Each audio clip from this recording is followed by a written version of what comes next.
Salut tout le monde. Une petite formation complémentaire par rapport à ce qu'on a reçu comme question d'un abonné.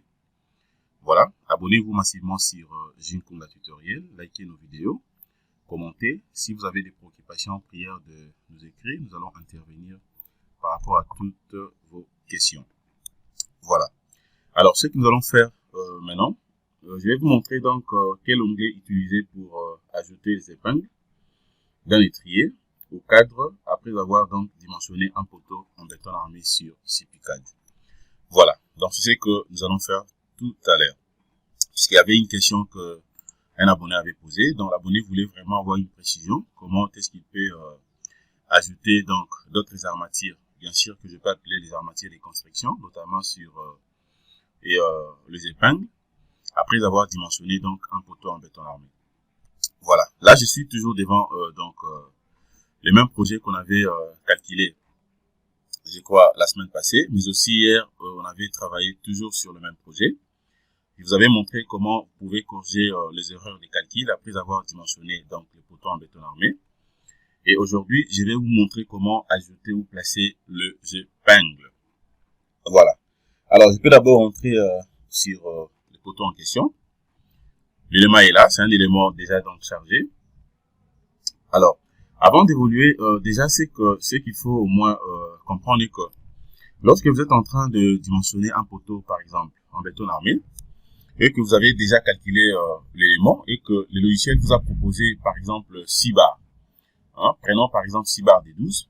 Vous avez donc, et ici, de l'autre côté, 2 barres intermédiaires, et puis à la fin. Alors, ça dépend du projet que vous êtes en train de calculer. Vous pouvez également ajouter quelques armatures de construction, beaucoup plus peut-être les épingles au milieu, pour renforcer une fois de plus la sollicitation. Donc ça dépend donc des projets et que vous êtes en train de dimensionner un bâtiment R+10, R+5, ainsi de suite. Après avoir évalué les projets, mais aussi effectué quelques études, vous pouvez donc compléter ça. Mais déjà, ce qu'il faut savoir aussi, donc d'abord, il faut avoir déjà une idée sur qu'est-ce qu'un cadre ou un étrier, mais aussi une épingle, par exemple. Alors, il faut savoir que ce sont tout simplement, c'est donc une armature transversale assurant donc la fonction ou les fonctions suivantes. Ça peut donc assurer la résistance à des sollicitations tangentes ou tangentielles et des coutures, des recouvrements, mais aussi le maintien de flambement de barres comprimées. Voilà, mais ça maintient aussi donc, ça assure aussi donc le maintien d'armatures soumises à une poussée au vide, mais aussi effritage. Voilà, donc poussée dit aussi au frétage.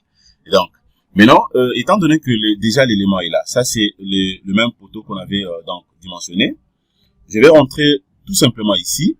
Je prends d'abord résultat. Je prends résultat. Alors, une fois que je pris résultat, je viens sur poteau noyau. Je clique. Je vais prendre éditer. Toujours comme on l'avait fait, je viens cliquer sur le poteau en question. Je clique une seule fois. Et puis je patiente. Alors déjà après dimensionnement, je vois que les dimensions que j'avais utilisées ici, donc c'est un poteau qui a une section carrée, donc de 30 x 30. Voilà le nombre de barres données, selon bien sûr les 4 coins. C'est ce que je suis en train de voir ici. Les rapports des résumés des contrôles aussi me donnent toutes les informations correctes, puisque ça passe, il n'y a pas de problème au niveau de tête ainsi qu'au niveau de pied. Tout est correct. Alors maintenant pour ajouter les épingles, qu'est-ce que je suis censé de faire? C'est juste question de venir ici sur les cadres. Voilà, là on écrit étrier. Vous avez donc les cadres. Bon, généralement, la différence aussi qui existerait entre un étrier ou mais aussi un cadre, c'est beaucoup plus par rapport à la forme. Généralement, lorsque vous avez donc vous avez donc disons comment et donc des armatures transversales qui a cette forme ayant donc 4 coins. Voilà donc des cadres comme ça, avec 4 coins, c'est là où on peut parler des cadres. Mais souvent, étrier, c'est-à-dire là, nous avons donc trois coins, justement. Donc c'est sous forme d'un triangle en fait. Donc vous avez première barre au-dessus, et 2 barres en bas ici. Donc ça forme directement un étrier. Vous voyez? Alors moi, je viens maintenant ici, je vais cliquer juste au-dessus. Je clique d'abord au-dessus une fois. Dès que je clique, voilà ce que je viens d'obtenir. C'est à ces niveaux ici où je peux insérer directement mes épingles. Alors, supposons par exemple, je vais insérer des épingles suivant donc le sens vertical, mais aussi le sens horizontal. Comment je peux le faire? C'est juste question de venir ici. Je viens, je clique sur épingle droit avec crochet, donc à 135 degrés. Je clique une seule fois, et puis je viens maintenant tracer ça ici. Je viens, je clique seulement ici au milieu. Une fois cliqué, j'obtiens directement mon épingle. Regardez, l'épingle est là. Voilà.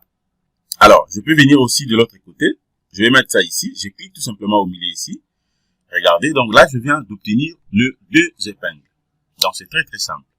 C'est de cette façon que vous serez à mesure d'insérer ou de compléter, je vais pas appeler ça donc les épingles à travers sur le logiciel CipiCAD.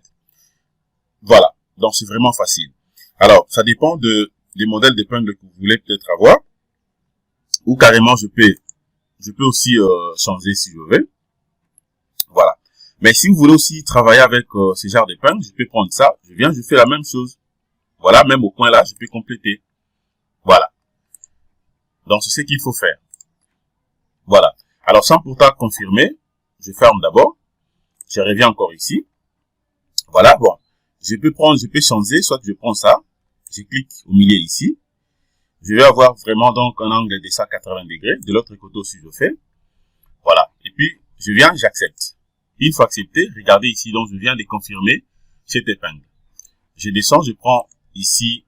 Maintenant, je peux changer. Si vous voulez avoir ce genre d'épingle aussi, c'est simple. C'est juste question de sélectionner. Et puis, vous venez cliquer comme ça. Voilà, ainsi de suite. Voilà, donc c'est vraiment facile. Donc, vous avez la possibilité de travailler avec tout ce que vous êtes en train de voir ici, faire des modifications comme vous voulez. Mais à la fin, vous êtes obligé soit d'accepter ici. Voilà, vous acceptez. Et puis, vous pouvez soit double-cliquer, donc cliquer Enter 2 fois pour relancer les calculs. Voilà, 2 fois pour relancer les calculs. Ou carrément, vous pouvez rentrer pour relancer de l'autre côté. Je peux le faire aussi ici. Soit je peux fermer. Je viens, je prends entre-écoute. Je peux venir relancer également de l'autre côté si je veux. Voilà. Je peux relancer ici. Voilà. Je peux relancer même de l'autre côté. Et puis je ferme. Donc voilà ce que je voulais vous montrer par rapport à cette petite formation ou cette petite vidéo. Voilà, j'espère que vous avez très bien suivi comment est-ce que vous pouvez donc procéder afin d'insérer directement les épingles après avoir dimensionné donc un poteau en béton armé. Donc c'est très très simple. Si vous avez des questions, prière de poser. Comme ça, je pourrai intervenir une fois de plus. Merci de votre disponibilité. Passez une excellente journée. Au revoir.